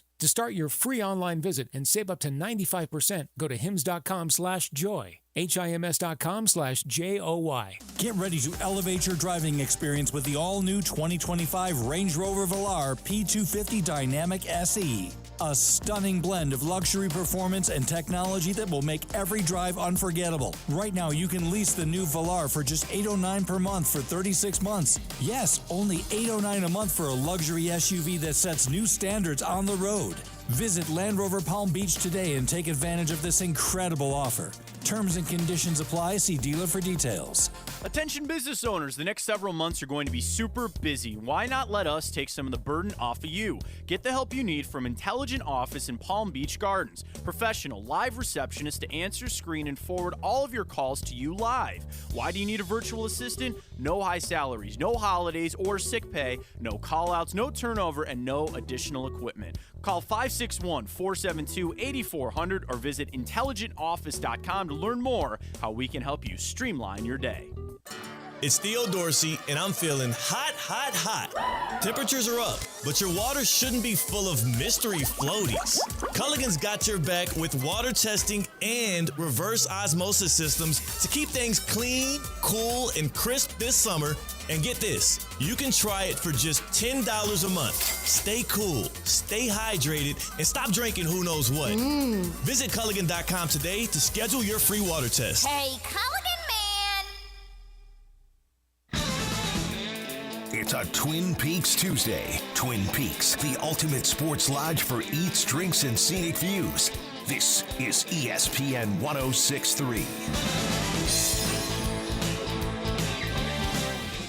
Tired of being sidelined by a sports injury? Get back in the game with Baptist Health Orthopedic Care. Whether you're a professional athlete or even a weekend warrior, you can get back to doing what you love with our compassionate orthopedic team. Experience a new level of care and get back to your best. Welcome to being treated like a pro. Make an appointment today at baptisthealth.net/ortho or call 833-556-6764. Hi, this is Evan Cohen from Unsportsmanlike. Kaiser just won another championship. Meanwhile, the guy in the car behind you gave up halfway through a pickleball match. Stay in shape, stay sharp, champions stick together. Here on ESPN 1063. They were right. It could have waited. I can't believe it happened to me. Reaching to check my phone. Now my family has to hear that I'm never coming home again. Officer? I'm so sorry. I have some very sad news to share with you. Every day, 9 people on Florida roadways don't make it home. I was one of the people that didn't make it home. Ride with Do Not Disturb. Every trip, every time. Let's get everyone home safely. A message from Florida Department of Transportation, Target Zero. For more information, visit targetzerofl.com. Get ready, South Florida. It's the 12th annual Boca Raton Bowl. Tuesday, December 23rd, 2 p.m. at FAU's Flagler Credit Union Stadium. 2 of the best group of 5 teams go head-to-head in the ultimate holiday showdown. Over 150 players have gone from this field to the NFL. Who's next? Visit BocaRatonBowl.com for the latest, including when tickets will go on sale. The 12th annual Boca Raton Bowl. Tuesday, December 23rd, 2 p.m. at Flagler Credit Union Stadium. Now, it's time for a little R&R. All into the bucket, lays it up and in. Ball game, Rizzo. Live in the Anajar and Levine Accident Attorney Studios, this is Russo and Rizzo on ESPN 1063. This team is going to be tough when they finally get it together. Sit back and relax. Let Russo and Rizzo take you home. Oh, mercy. Light him up, Collins. Second hour, Russo and Rizzo. It is the 10th of June, 2025, a Tuesday edition of the program. We're live at the City Place Studios on a cloudy-ish day right here in South Florida with Colin Russo, Mike Rizzo, and Christian Cat. We got to do a little 5 at 5. We'll do that in a couple seconds. We got Christian Cat. I want to loop in here how his golf round was. Did you play golf this morning? No. You did not play golf. No golf this morning. Took the off day. Slept in after a late night at Amaret Bank Arena. Yeah, that was fun to be at. You know what I never realized? I didn't realize that they put injured, and there's the second time I think I've ever been in a press box at a hockey game. I didn't realize they put the injured opposing players in the press box. Yeah, I'm with you. That really took me by surprise. I didn't realize that. Hyman. Zach Hyman. Zach Hyman was there, and he had a camera crew with him. He rode the elevator up with us. What is Hyman doing here? So why is Hyman here? They have a team box. There are all these places you could have been. He's waiting for the third elevator with the media. This guy was the third best player on the team. Well, hang on. Guys, you guys have been getting a lot of crap around the office today. Why? Because you left early. I said, guys, I would have left earlier. Oh, please. They wanted Christian. Hang on. Let me finish. This feels like a generalization. Get a lot of crap. Did one person give us crap? Christian, let me finish. I had about 3 people come up to me and go, "Did you hear they left?" Because, obviously yesterday I didn't watch the tennis. It became a whole thing. They're like, "You can get back in them today if you." I would have left in the second. 4-1. I would have been all right. What are we doing here? We going home? We going north? Yeah, we catching flag for that. Guys, we were dead on right. I go. It's 4-1. And by the way, how about that? Not to jump the gun. Let's go streaking. Our good friends at Hard Rock Bet. I had 6.5. I had 6.5 in the under. 3rd minute goal. We really needed to score another goal in the 3rd minute to screw the under over. But yeah. People were trying to get me to come on here and roast you guys about leaving early. Dude, I would have left in the second period at 4-1. So Christina Costanza, who's our director of marketing, you could hear her on the Tina Happy Hour with Theoretically Speaking, which is 3 to 4 on weekdays. So she does a smattering of everything. She was there. She was Christian and I's ride. Also likes to gossip, apparently. Likes to talk about us behind our back. It wasn't Tina. It was 2 people. Well, Tina, how did the message get to her? It was Brian and it was Dave. 2 people and 3 people is 2, and it was Brian and Dave. Brian lives down the street from the arena, so that's problem number 1. And then Brian could get home in 10 minutes. And then Dave, nonetheless, was like, "Riz, you could get back at him today." I'm like, "There's nothing to get back at." Tina wanted to wait until they started taking apart the ice, and they started Is that what they do? They chop it up. Yeah, and they start turning off the lights, and the janitor's sweeping in between the seats. Tina wanted to hang around for that for some reason. She wanted to wait to the. She wanted to help the custodians. That's what she wanted to do. And I'm like, Tina, it is 5-1. We saw the brawl. The brawl was awesome. Yeah. 5-on-5. They ejected everybody. It was electric. That was about 8 minutes ago-ish. And once that happened and everybody sort of threw the towel in, I'm like, all right, this is a perfect opportunity for us to get out of here. Christian was on board with me. And then we go to Tina, and Tina's like, yeah, we'll go. Christian and I walk over to the other side of the media thing, and we look back, and she's still hanging out, paying attention to the game. And I go back, I'm like, what are you doing? What are you, like, I don't understand. I understand it's a Stanley Cup final game. I don't want to take this for granted, but I want to get home before 4 a.m. I don't want to get stuck in this game day traffic. If it was a clinching game and we were going to miss the confetti drop, yeah, that makes sense to stay to the very end. It's game 3. Lift the cup. Yeah, I'm going to be there. No, yeah, it's game 3. And, it's 6-1. Yeah, that's Tina, guys. let's go.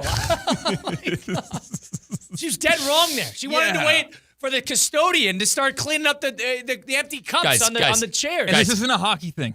No. If it was a 28-point game, which is pretty much, it was 5-1. You needed 5 goals. 35-7. Everybody's thinking about beating the traffic. Yeah. Everybody's thinking Guys, about it. Tyrese Halliburton isn't coming on that ice, okay? I would have been out of there 4-1. 4-1 second period. I would have looked at Christina and said, yeah, we should think about our exit strategy. I would second period. I think second period. and the thing is, I think we handled it perfectly. We probably got out of there. I want to say at around the 6-7 minute mark of the third period, and we were pulling out as the clock hit 0 on the third period, and we flew through. Yes, you can listen to the Panthers finals games on ESPN 106.3. And we were doing right when that. it was hitting 0, we were pulling out. To Colin's point, okay? Bri lives what? 10 minutes. Bri lives in the neighborhood down the street. Brian can ride his bike to the arena. All right, so, and then, but like, dude, Tina lives farther than we do. You think she'd want to get home at a decent Tina lives time? in Jupiter. You got to fly there, and she wants to hang around for no reason. We're an hour out. Tina. Yeah, let's go. What's he trying to prove? This feels like a chip on the shoulder, girl in the car, I like sports too moment. If we're being honest here. Oh, so you think Tina's trying to prove something by staying No. at the end of the game? I'm the real You favorite. and I want Let's to not- get out of there. Let's not take shots, but like she probably just wanted. I'm not taking shots. I'm making guesses and assumptions. Tina was dead wrong on that. I don't know what that was about. but Tina wanted to stay. I like Tina. There's no reason to stay for this. Christian, Colin and I had this guy. We were at the watch party. There was like 3 minutes, and granted, this was the watch party, of course. This is also the right move we made. It by was, leading, but of course, at the end of regulation. Christian, of course, it's game 2 where with 20 seconds left, they score, the Oilers, and they send it to overtime. But like I told Colin, we're an hour away. It's 11:30. We're an hour away from home. Kyle, can we leave? I go, Kyle, we gotta leave, And the best man. part I gotta is, go I home. watched the second period in the comfort of my own home and saw the Marchand goal and everything. Second period of overtime, by the way. Yes. And I you know, Christian, I got tailgate. I got to be up at 7 in the I was morning. going to say, it's a Monday night. You got to handle that properly. I thought we 10 out of 10 yesterday. I thought we nailed it. We're an hour away. Tina is dead wrong on that. Tina wanted to hang around for no reason. And I normally am. I actually find myself often on the flip side of these confrontations about staying or leaving or staying or leaving. But, this felt like a clear and obvious choice to make. The game was, I had a sliver of hope that if the Oilers were able to put something together at the end of the second period, that this could have been something. But the second they got to the end of that period at 4-1, I was like, we're done. If I could have picked between the two, a blowout Panthers win or a close game that made us stay there till midnight, I would have taken the one that made us stay in Sunrise until midnight. Agreed. I wanted a better game. There's no problem with that. I agree with you. But the fact that the game was not interesting with 6 minutes to go and we could save ours. The fight was interesting. We saw the fight. We saw it. We saw the fight. All right? We saw it. All right? We can't predict that to happen. We saw the brawl. It was awesome. And then we left a couple minutes after that. Guys, I'm not kidding when I tell you this. Second period was 7:26. You would have missed the fight. This is why you would have screwed that up if you perfect. got out of there. You could have saw the fight on Instagram. 7:26 at 4-1. I'd be getting antsy. And I want to see. This is why I drive. This is why I like having my car and I like driving, because at 7:26 I would have started to get antsy at 4-1. I would have said, all right, this is the Panthers' night. How are we planning? If I'm taking anybody home, I'm looking at them like, dude, 4-1. You could figure your own way home, but I'm probably leaving in the next 5 minutes. And when's the next game? Wednesday or Thursday? Thursday. We're going to be there. Like, this was in our one sliver of taste of Stanley Cup. That was the final silver hockey. lining. I did feel bad. Tina did want to stay, and I felt bad about that because I felt like I dragged her out of there. But she also is going back for Game 4. Tina, stay till the following morning for all I care on Thursday. I got to make sure I have my car, Kyle. Stay till the following morning. I thought I was missing something. I thought like maybe her brother is like on the 5th line and he was getting ice time or something. It was so out of left field as to why we were being kept there. She wanted to say, I can't blame, being in a Stanley Cup final, I understand that. Maybe we're taking it for a little to granted, but luckily, I'm grateful.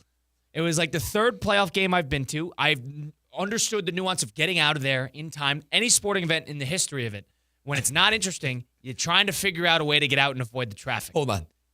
That Amerant Arena goes all the way back to WWE and Colin and I. I've never seen a crowd like that in my entire life. Colin, but hang on. Mike and I left 5 minutes early and nobody was leaving. Masterclass. Nobody was leaving. And guess what? We beat all the traffic. I got us home. Colin, I think I got us home in 35 minutes. Yeah, that was Was something. I speeding? I'm not going to say. That was something. But I must have got us home in 35 minutes. That was something. That people don't leave early because the climax or whatever is at the end of the event. Who was it? It's called a main event. Yeah. The main event. This is very common phrase in the fight game. The climax of the crescendo. The crescendo. But I said, Kyle, I could watch the shtick when I get home. Yeah. And let's Tina, beat the traffic. Thankfully, Tina was like, I'm coming back on Thursday. I'm like, great. You could bring your sleeping bag. You could stay till the following morning, and you can head out of there with the people at 8 in the morning. And as long as Amerant Bank Arena. She could bring her sleeping bag as long as I have my own car. And then I still go back to Colin and I's brilliant exit strategy out of the Orange Bowl. That was as good as it's ever been. We watched every play of that game. It was unreal. We watched every play of that game, and we got back in an hour and 1 minute. That was the same game where Uncle Patrick gave us the row 2 seats behind the friggin' end zone. We had the best seats in the house. Unreal. We watched a great game, Yep. and we saw every step of the game. And what we did is we went up to the top of the section to watch the game. Field goal, game-winning field goal. Yeah, the game-winning field goal. And once the game-winning field goal was hit, we turned and we were out. We were gone. I made sure. Yeah. And Chris, hang on, boys. I made sure I parked in the back of the lot, right by the exit. You had trouble finding the car. We did, but once we found the car in the back of the lot, that was how you got to handle it. It is. I'm at the point in my life, and this is not Mark Wahlberg leaving the Super Bowl early. When he got all that flack. What was it? It was 28-3. It was 28-3. Yes, He's a big correct. Patriot, self-proclaimed Patriot guy. Correct. And he left all early. Yeah, this is not Mark Wahlberg leaving the Super Bowl early. This is a 5-1 Stanley Cup Game 3, and with 6 minutes to go. I'll end with this. I told you guys, 7:26 left to go in the second period, 4-1. I'm getting antsy. I'm getting up. I'm starting to let people know, hey, got about 5 minutes left here. Well, you get Game 4 of the Stanley Cup. You're going to have Game 4 of the NBA Finals. You get the MLB, you get the U.S. Open this weekend. Go get started and sprinkle some action on it on Hard Rock Bet. Go download the app today on the Google Play Store or the Apple App Store. Go to hardrock.bet online to get started. Hard Rock's the best because it caters to both types of players. If you're a player that's just getting started, you don't really know how to navigate a sports book, you can get started, and all of a sudden when you download the app, it's easy to navigate. It's easy to kind of slide through. It's easy to put together a pick. Or if you want to tail somebody else's pick, you can go press the Discover tab, and then all of a sudden, a bunch of different parlays that other users in the app have put together are right there. All you got to do is tap, and you can tag along. That's how easy it is. Or on the flip side, if you're a really experienced player and you want to put together an intricate parlay, you could do that. You could put as little as $1, increase your odds, do Battle of the Bets, where you just got to take a side, over, under, take it a point total, and you get a part of a pot, $250,000 plus pot courtesy of Hard Rock that you get a sort of access to if you win your Battle of the Bets. They got that. They got the whole thing. And also, the best part, you get $100 back in bonus bets if that first bet does not hit, which can be a parlay, a prop, the over, whatever you like to bet in a game you choose. Win that first one and get the same amount you bet back as a bonus bet. It's offered by the Seminole Tribe of Florida. Must be 21 plus, physically present in Florida. The wager, terms and conditions apply. Considered by gambling. Call 1-888-ADMIT. We'll do some actual 5-5. On the flip side, it's Russo and Rizzo, ESPN 106.3. Live from the Anajar and Levine Accident Attorney Studios. Anajar and Levine Accident Attorneys. Call 1-800-747-FREE. This is ESPN 106.3. Are you ready for a global summer showdown? Saturday, June 14th at Hard Rock Stadium. Football legends collide at the opening match of the 2025 FIFA Club World Cup. Al Ahly versus Inter Miami. Messi, Jordi Alba, and Inter Miami take on Jamal Mashour and Mohamed El Shenawi of the Egyptian powerhouse Al Ahly. Don't miss your chance to be part of history. Saturday, June 14th at Hard Rock Stadium. Grab your tickets now at FIFA.com/tickets. Mike Rizzo here with the Sports Business Minute presented by the FAU MBA in Sport Management Program. NIL has been a topic of conversation for a long time now in college sports. A settlement was finally made in the House versus the NCAA court case. The settlement is going to pay a whopping $2.8 billion back to athletes who lost name, image, and likeness from 2016 and on. So if you played in 2016 on, you could receive some of that $2.8 billion. And moving forward, each school can pay its athletes up to a certain limit. The annual cap is expected to start at roughly $20.5 million per school. This is the Sports Business Minute presented by the FAU MBA in Sport Management Program. Accelerate your career in sports with the program committed to developing top-notch executives and managers with a focus on the job placement for students and graduates. The FAU MBA in Sport Management Program.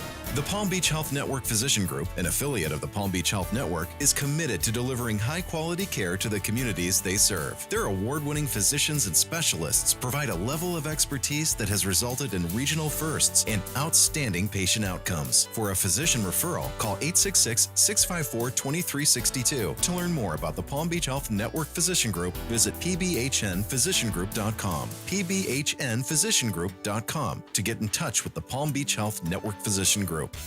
Hey, Steph Prince here, General Manager of ESPN West Palm, to tell you about a team that has meant a lot to me and this community for a long time. Bob and the team at Bradley Heating and Air Conditioning have been helping me stay cool for years, whether at home or in the office. And living in South Florida with 3 kids, I don't know what I'd do without them. Family owned and operated, serving Royal Palm Beach and beyond since 1980. Let the knowledgeable and trained team at Bradley help you with your residential and commercial needs, installation, repair, seasonal maintenance, upgrades of all makes and styles and models of HVAC equipment, and so much more. Bradley Heating and Air Conditioning does things right the first time and makes the process smooth, stress-free, and most importantly, keeps you cool. Give them a call at 561-793-7497. That's 561-793-7497 or bradleyair.com. Any need, big or small, trust the amazing team at Bradley Heating and Air Conditioning. Breaking news on ESPN 106.3 is brought to you by St. Lucie Battery and Tire. This just in, we begin this hour with breaking news. When news breaks, ESPN 106.3 has it covered. We've had developments. ESPN 106.3 can now report. When your vehicle breaks, St. Lucie Battery and Tire fixes it. Stay tuned to ESPN 106.3 for more breaking news. Brought to you by St. Lucie Battery and Tire. Duffy's Sports Grill is raising a glass to the class of 2025. Every graduation deserves a party, and Duffy's is the place to celebrate. Reserve your spot now and let Duffy's handle it all. With private party spaces, party platters, and custom menus for groups of 12 or more. Plus, now through June 15th, get a $10 MVP bonus for every $50 in gift cards you grab. Level up your graduation at Duffy's. Visit Duffy'sMVP.com to book your party today. Duffy's, our game is always on.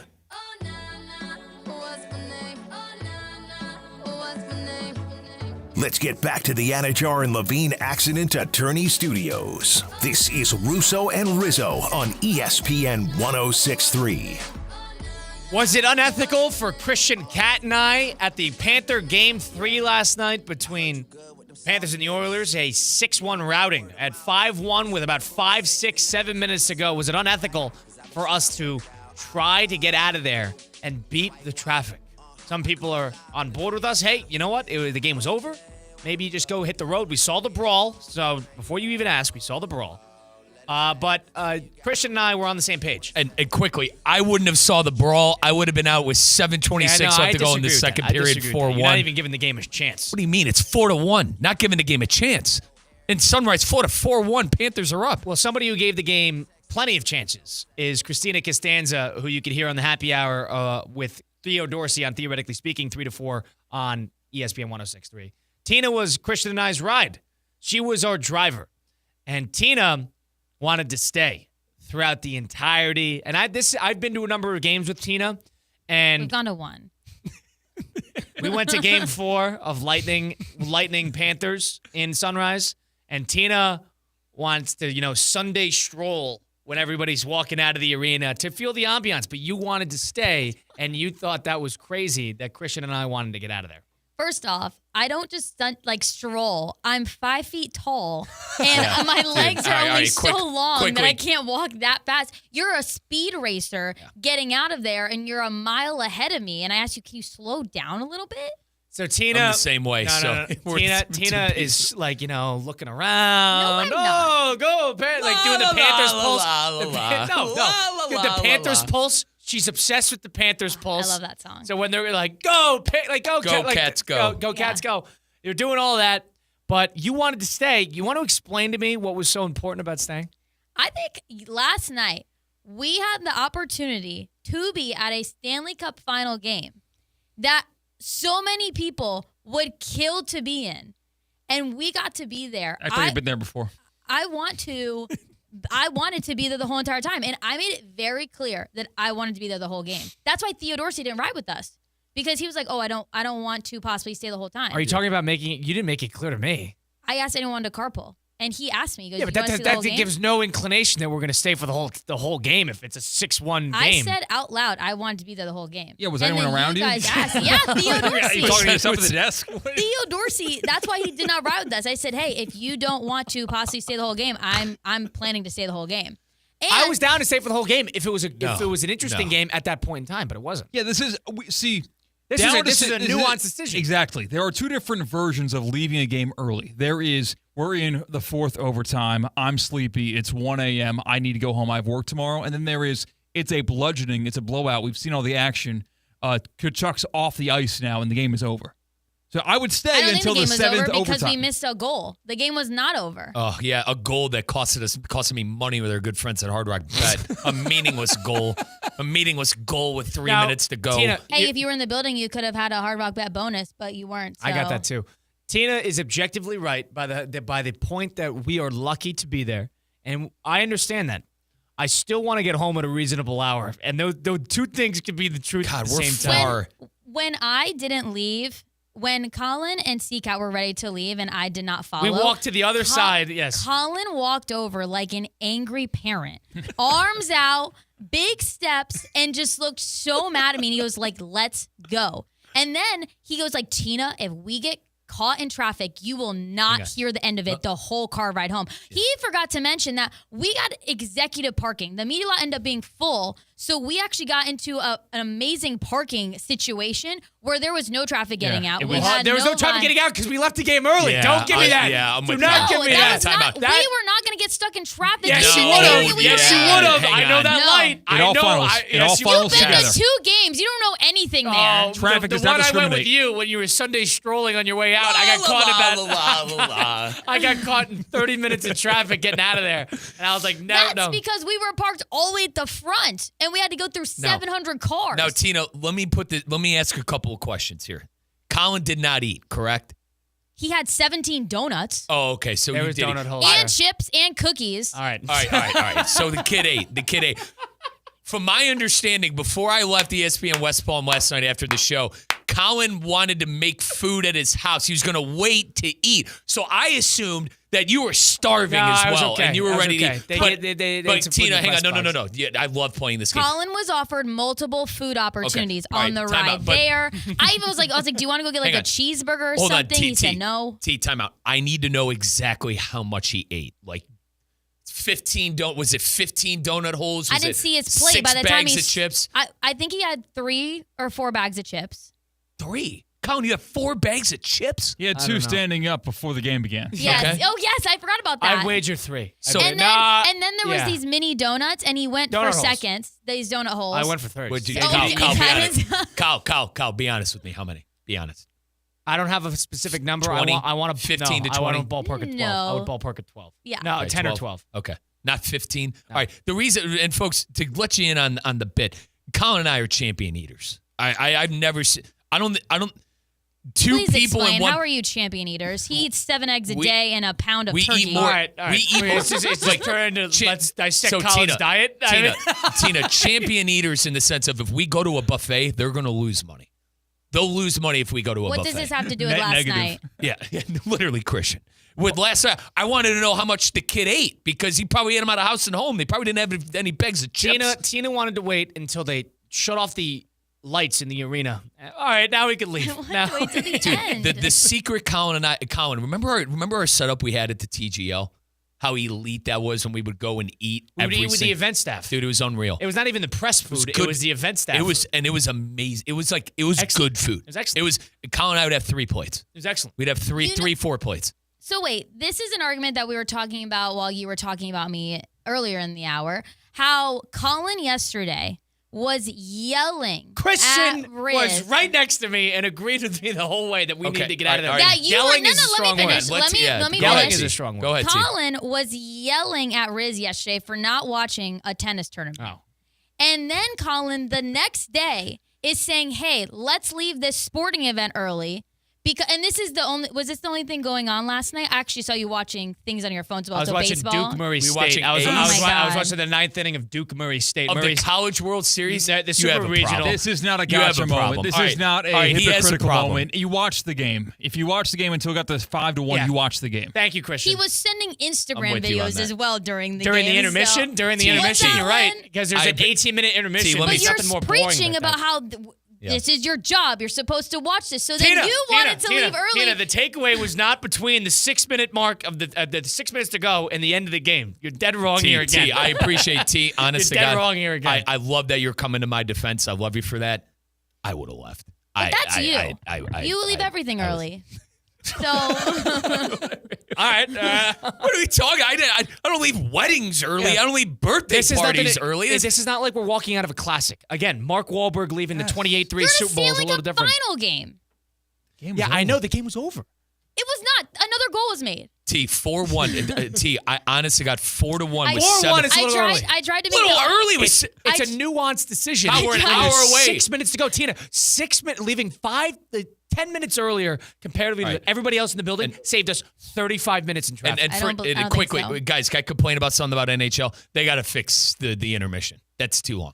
It's The way too intermission long. in between Way overtimes too is long. brutal. That is I that agree with. is way too long. The intermissions. Hockey would So- be such a quick sport if they didn't take 30 minutes every So intermission. here's what I want. I want Rizzo to go with Tina to game 4. No. And I'm Tina driving. drives. And Tina drives. And T, Mike, T. you have to leave when no, Tina wants to leave. I'll be very clear. No, I'm she- staying yeah, the whole she's game. staying the whole time. I'm Kyle, staying the whole game. Tina Kyle, had from my- made a big scene What is about it? it, put the game on the radio. I was like, I got to be informed, see what happened at the end of this. We were like in the car, and then the game ended. And we're like, oh, okay. So this is Thursday.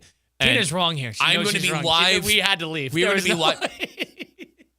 We're going to be live at Duffy's in Plantation Yes. on Thursday. on Thursday, Wow, you know a lot about the station. and I plan on Go to the game. You're already there.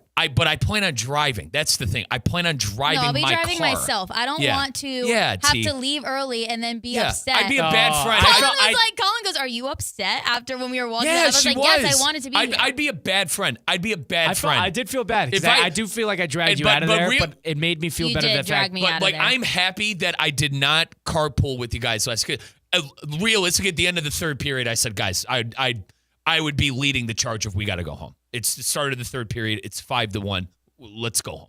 Tina, what time do you leave a baseball game if it's 15-3 in the That's- seventh inning? I tried to argue that last night. I was like, Colin, just imagine if this is a baseball game. You were like, Tina. If And it you was said that 15-3, I would be in the parking lot in Yeah. the 8th inning. I'll say this.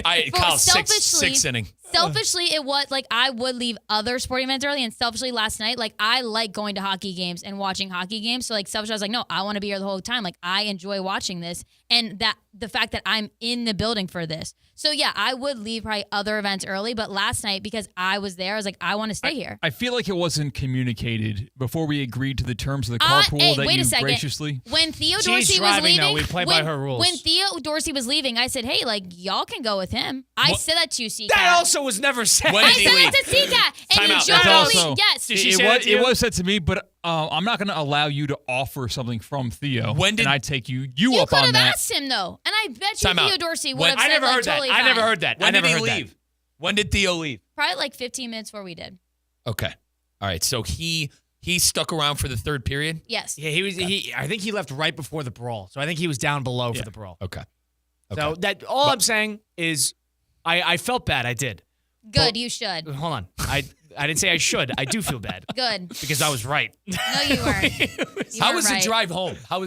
57 minutes. 57 minutes. 11:06, pulled into the parking lot at 12:03. It would have been 12:43 if we waited 6 more minutes of game time. That is the truth. No. Were the vibes high or were you upset? No, it was fine. It was fine. You were okay? Yeah, we all were chit-chatting, then we jammed out. That's all I need. Jamming out? What were we listening to? We had some throwbacks. All right, that's all. That's Tina. You had some tracks? We're moving on. You didn't have any tracks? I want to know the tracks. We're moving on. We got to do a little Throwbacks. 5 and 5. Well, then close out. Creed? Christian? No. Okay. We're going to take a timeout. Then we're going to take the 5 and 5, and then we're going to close out the program. Thank you, Tina, for joining us. Make sure you follow along to the happy hour, theoretically speaking, with Tina, 3 to 4 p.m. on weekdays. That's Mike Rizzo, Colin Russo, Christian Cat, taking a timeout here at ESPN 106.3. Live from the Anajar and Levine Accident Attorney Studios. Anajar and Levine Accident Attorneys. Call 1-800-747-FREE. This is ESPN 106.3. What's the Anajar and Levine difference? When you're injured in a car crash, we focus on your case so you can focus on the one thing that matters most. Getting better. I'm Glenn Levine with Anajar and Levine. We'll fight to get you the maximum compensation you deserve. Call our legal team right now for a free consultation. 1-800-747-FREE. We'll help you take back control of your life. Call 1-800-747-FREE. That's 1-800-747-3733. In office, West Palm Beach. It's the Hard Rock Bet Battle of the Bets. 2 bets facing off. Winning side splits $250K in bonus bets every single day. Time to pick a side. Team underdogs or team favorites. Team over or team under. There's one way to settle this. Hard Rock Bet Battle of the Bets. Pick a side for $1. Win your share of $250K or more today. Prize pool to be paid out in bonus bets, not a cash offer. Offered by the Seminole Tribe of Florida. Must be 21 plus and physically present in Florida to wager. Terms and conditions apply. Concerned about gambling? Please call 1-888-ADMIT-IT. When your team's best players have all been traded and the latest pick is overrated, just raise a glass with a friend or two and tell them more, tell them more, tell them more, do. May your team be great and your picks be true, and if it falls apart, you'll know what to do. Just raise a glass with a fan or two and tell them more, tell them more, tell them more, do. It's a crazy world, so what do? You tell them more, tell them more, tell them more, do. Hey! Tullamore Dew Irish Whiskey, imported by William Grant & Sons, Inc. What would you do with an extra $700? You can earn up to $700 per year with Boost Checking from Flagler Credit Union. Boost Checking pays 7.0 annual percentage yield on balances up to $10,000. That's up to $700 extra to do what you love. Boost Checking from Flagler Credit Union. Requirements apply to earn the highest dividend rates. Limit 1 checking account per membership. Dividend rates and annual percentage yield subject to change. Business accounts do not qualify. Insured by NCUA, proud partner of Florida Atlantic University Athletics.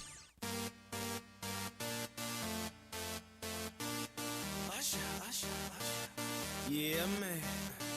So we back in the club with our bodies rocking from side to side, side to side. Thank God the week is done. I feel like a zombie gone back to life. Let's get back to the Anajar and Levine Accident Attorney Studios. This is Russo and Rizzo on ESPN 106.3. Well, now we're in June. It's heating up fast in Palm Beach County. And with John C. Cassidy Air Conditioning and Plumbing, you got to make sure you could stay ahead of it, because you don't want to be the guy who has a broken down AC unit in June 10th in South Florida. You're going to be sweltering in your living room. But that's why John C. Cassidy, the locally serviced, the locally produced option. They've been serving Palm Beach County since 1960. They keep your home cool and comfortable. And I know it's been a hot summer thus far, and you don't, again, 90% of systems that break down could have been prevented had they been regularly scheduled and regular diagnostic checks. And that's what John C. Cassidy offers. You could have one of their highly trained technicians come to your home. They could troubleshoot, perform these tests, and determine if you need an upgrade, if you need a fix, if you can stay the same. And that doesn't even matter the brand or the age. It's John C. Cassidy. Visit CassidyAC.com for more information. Colin Russo, Mike Rizzo, Christian Cat, Russo and Rizzo, ESPN 106.3. Christian, let's finally jump around a little bit. Let's do a little 5 and 5 presented by Flagler Credit Union. 5 topics. High five. 5 o'clock. It's 5 o'clock somewhere. Let's get out of here. Endless takes. You can't handle the truth. All gas, no brakes. And it's shaking big time. It's time for The 5 at 5. Hold on to your butts. Presented by Flagler Credit Union, proud supporter of FAU athletics. Earn up to $700 per year with boost checking from Flagler Credit Union. Number 1. The Indiana Pacers, they might be coming off a Game 2 loss to the Thunder in the NBA Finals, but when they return home for Game 3 tomorrow night, they will find something new in Indianapolis. It was an idea they may have taken from the New York Knicks. The Pacers have renamed streets around their arena, Gainbridge Fieldhouse, after their players: Halliburton Road, Toppin Avenue, Turner Lane. Bad move? Good move? What do you think about this in the Pacers? Terrible. Do we not learn? Bad mojo. Terrible mojo. Don't do stuff like this. Don't do stuff like this. I'm with Colin. This is simple for me. You didn't win anything yet. I understand it's been a magical run. I understand no one expected you to be in this position. During the parade, you want to name it? You want to name all the streets that we drive by? No problem. You cannot do it in the middle of the postseason. Listen, I know I was very high on Indiana last week, and I am officially... You are on the boat, off the boat, nobody I've ever seen. I am officially banned from making a prediction on the NBA Finals. I'm worried about them winning a game. Number 2. Earlier on Theoretically Speaking, Theo Dorsey had this to say about the Pittsburgh Steelers. Not only will the Steelers miss the postseason this year, C-Cat, I look on Hard Rock Bet. Their win total right now, 8.5. And the juice is on the over. Like, the Steelers aren't going to just miss the playoffs this year. They're going to have a losing season. What do you think about what Theo had to say about the Pittsburgh Steelers heading into 2025? I think it's a safer bet. I would say 80% chance that the Steelers are going to be right back where they usually are this year comparatively to what they were last year and the year before and the year before. They're going to be flirting with 9, maybe 10 wins. Enter into maybe a lackluster postseason berth, play a road game against a better team, and lose. That is what I think this new and revamped offense, that's the ceiling that I think it provides. This is going to be the same exact Steeler team that we are used to. We did this 2 days ago when Rodgers signed. We went through the schedule. The Steelers are going to be 5-1. They're going to lose 4 in a row. They're going to be 5-5. They'll win 2 games, and then they'll flirt around with, are they going to have a win? Is Mike Tomlin going to have a losing season? Are they going to make the playoffs? And the inevitable is going to happen. And Christian, you ask, Riz, what is the inevitable? Mike Tomlin winning 10 games and getting into the playoffs. I think Aaron Rodgers makes this team a better team than they were last year. And who knows? I'm optimistic that maybe they could compete in the playoff game this year that they've been in the last couple of years that they haven't been able to win. I think they're a better team with Rodgers this year. I completely disagree with Theo. Tomlin's never had a losing season, and one thing you got to give him credit for is he'll find a way to win 9 or 10 games. Now, 9 games, 9 and 8, splitting hairs here. Is that a winning season? Is that what you want? But it's what he does. By definition, yes, it is a winning season. That's right. But by definition, it's to the interpreter on if it's what you want. TJ Watt's still not paid. Didn't show up to camp today. Right. Isn't that kind of the one guy, if you're a Steelers fan, you would trust that the Steelers would take care of? They'll figure it out. That's it's a world-class organization. I think they'll figure it out. Number 3. We are officially in U.S. Open week. U.S. Open is known for being held at one of, if not the toughest course of the year in golf. This year, the best in the world take on Oakmont Country Club. Happens every single year. You see videos, you see pictures about how tough the course is going to be. Along with the ridiculous rough, another difficult part of this year's U.S. Open is a par 3 on the 8th hole. The yardage from the tee box to the center of the green is 289 yards, which, yes, it might be hard to conceptualize if you maybe don't play golf, don't watch golf. Well, Colin Morikawa, Min-Woo Lee, and many other PGA Tour professionals, live golf professionals, are hitting driver into a par 3 at this year's U.S. Open. Is this a mistake by the people that set this course up, or is this something fun we get to talk about? It's different. I think if you're asking for something tricky and different, I think that is worth the conversation, because strategy is now going to be a big conversation about how these guys play it, right? So that's why this is interesting, because you're going to see a wide spectrum of how certain players play this hole. And that will be, I think, fun, right? Yeah, Xander Schauffele was talking about how you can either go for it with your driver or you can just lay up with an iron, try to get up and down, and you play for par. Yeah. Now, Christian, it sounds like these guys are getting challenged with this. I like when these pros get challenged. I can't take force them to utilize strategy. Exactly. And with all due respect to the, some no names please courses that get up to 20 to 25 under, I'm not trying to see that. I'm trying to see the best of the best actually struggle and work through a course and be 1, 2, 3, 4, 5 under. Am I wrong on that a little bit? No, you're not wrong. And also, this could be a par 25. The par number's arbitrary. The only thing you're comparing, if you birdie it or you par it or you bogey it, it's all comparing it to the other competitors in the field. Right. So if that hole's killing everybody, then that's what it is. Yeah. If making par on a par 3 there is better than most of the field who makes bogey, then it does not matter. It does not matter if you're being compared to a different course, a different year. Who cares what history has to say? If you play that hole better than your counterparts, it really has nothing to do with anything. That's why it's going to be very interesting to see how it goes throughout the round. Where do guys decide to get aggressive? Like Augusta's different. Everybody knows when to sort of be aggressive at Augusta. Corner, yeah. They know when to be aggressive. This is a course that people are going to start to figure out. I'm not familiar too much with this course. I'm not a golf course guy, but this is not far from Pittsburgh, right, Christian? Yes, it is in Plum, Pennsylvania. Right. So it's a course in Pennsylvania, and if it's going to be tricky, it's going to be difficult. I'd 100% rather that, because now you're going to have guys deciding or getting killed when they decide to be aggressive in the right spot versus the wrong spot.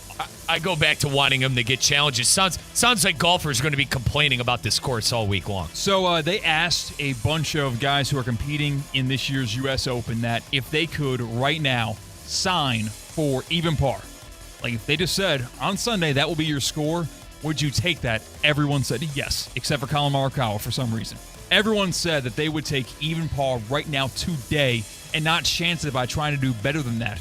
Even Ben Griffin, who won an event this year on the PGA Tour, said that he would sign for 4 over and have an expectation where he would have a chance to win.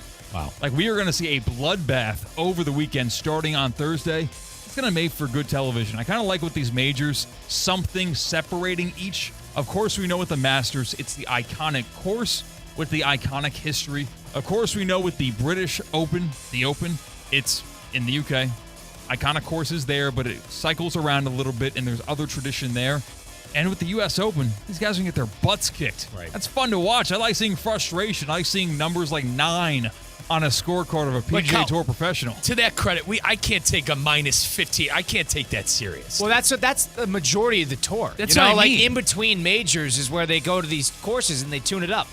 And, the Canadian Open being 20 under, and like that. That's why the Cognizant Classic got a little bit of flack, because it's known as being tough. Right, and the grass grew a little bit too much, yeah. And people were not accustomed to that. That's why Sawgrass people like the Players' Championship, because people struggle with the wind on that 18th island green hole.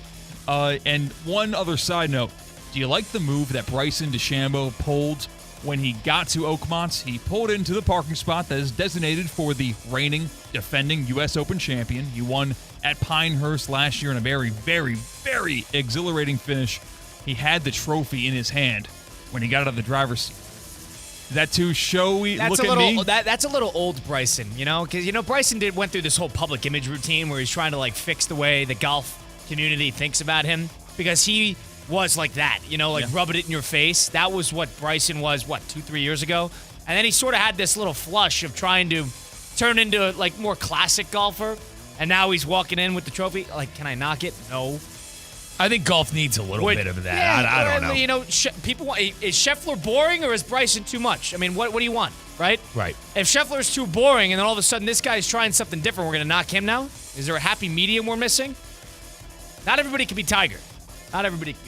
Number 5. Skip right to number 5. Ladies and gentlemen, happy National Egg Roll Day for those who celebrate. Putting you on the spot. Give me your power ranking. Top 3 national cuisines in the world. And you cannot just say Asian, because sushi and Chinese food, very different. Chinese food's going to be on the list, surprisingly for me. Italian, number one. Let's not be stupid. Number 1. Italian food is number one. That's for me. I don't think there's Go a ahead, consideration. make yours, and here. I'll make All right, let's go. That's number one. There shouldn't be a discussion there. If you like food, you like Italian food, that's number one. Number 2. Number 2. I think I'd lean Mexican food. I think Mexican food, when it's at its best, is excellent. So I think that I would put that at number 2, but it's regionally. You're not going to get great Mexican food in Madison, Wisconsin. You're not going to find that, and I know. Not going to find that. But when it's in a great spot, Mexican food is top tier. Number 3. Number 3. This is where I'm going to put Chinese food. I think Chinese food, on the flip side, I think Chinese food could be great anywhere. I think Chinese food has got this weird quality where it really depends on the restaurant.